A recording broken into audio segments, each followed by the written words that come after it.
Hello बच्चों, आज हम लोग पढ़ेंगे हिंदी कक्षा 12 की पाठ्य पुस्तक आरोह भाग 2 का चैप्टर 6 की कविता ऊषा, जिसके कवि शमशेर बहादुर सिंह जी हैं। ऊषा का अर्थ होता है रात बीतने के बाद और सूर्योदय से पहले का समय। तो चलिए हम लोग पढ़ते हैं कविता ऊषा। इस कविता में कवि ने सूर्योदय से पहले के वातावरण का बहुत ही मनोहारी वर्णन किया है। प्रातः नभ था बहुत नीला, शंख जैसे भोर का नवराग से लिपा हुआ चौका अभी गीला पड़ा है। कवि कहते हैं कि सुबह के आकाश ऐसा लगता है मानो नीला शंख हो। दूसरे शब्दों में, इस समय आसमान शंख के समान नीला, गहरा नीला लगता है, दिखाई देता है। वो पवित्र दिखाई देता है, वातावरण में पवित्रता दिखाई देती है। यहाँ पर शंख जो है वो पवित्रता का प्रतीक है और वातावरण में नमी प्रतीत होती है। सुबह सुबह ऐसा लगता है मानो राख से लिपा हुआ कोई चौका है। ये चौका नमी के कारण गीला है। राख से लिपा हुआ चौका क्यों कहा गया है? क्योंकि सुबह का जो आकाश होता है वो गहरे स्लेटी रंग का होता है। राख भी जब गीली होती है तो वो कैसी होती है? गहरे स्लेटी रंग की होती है। और वो स्लेटी रंग का दिखाई दे रहा है, इसलिए कवि ने कहा मानो ऐसा लग रहा है कि अभी गीला पड़ा है। बहुत काली सिल जरा से लाल केसर से कि जैसे धुल गई हो, स्लेट पर या लाल खड़िया चाक मल दी हो किसी ने। यहाँ पर कवि ने सूर्योदय का बहुत ही सुंदर चित्रण किया है। बहुत काली सिल का मतलब मसाला पीसने के लिए बनाया गया चपटे आकार का पत्थर। लाल केसर विशेष फूल होता है जो पवित्रता का प्रतीक होता है, लाल रंग का होता है। धुल गई, धोना। मल देना, लगा देना। कवि प्रातःकालीन आकाश का वर्णन करते हुए कहते हैं कि सूर्य क्षितिज से ऊपर उठता है तो हल्की लालिमा की रोशनी फैल जाती है।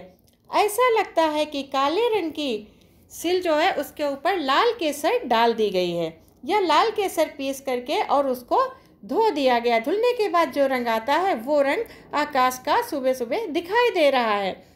यहाँ पर अंधेरा जो है वो काली सिल जो है वो अंधेरा का प्रतीक, अंधेरा जो है काले सिल के समान लग रहा है और सूरज की जो लाली है वो केसर के समान लग रही है।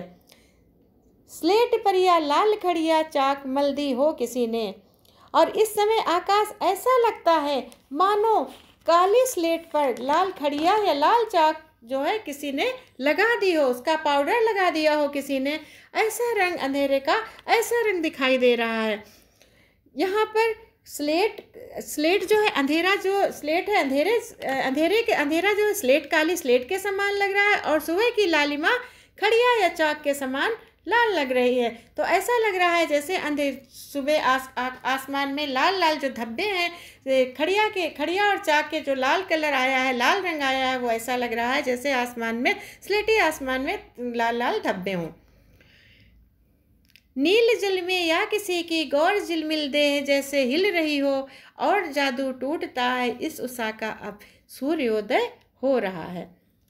कवि ने सुबह के पल पल बदलते हुए दृश्य का बहुत सुंदर वर्णन किया है।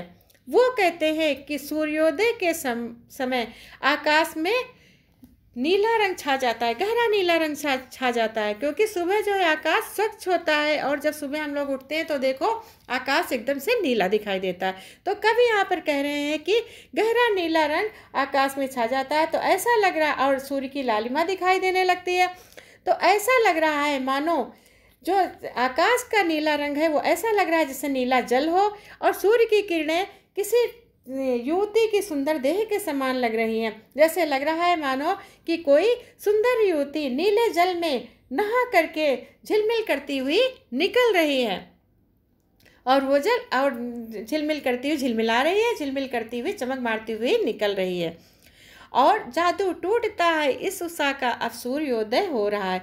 कुछ समय के बाद क्या होता है? सूर्योदय हो जाता है।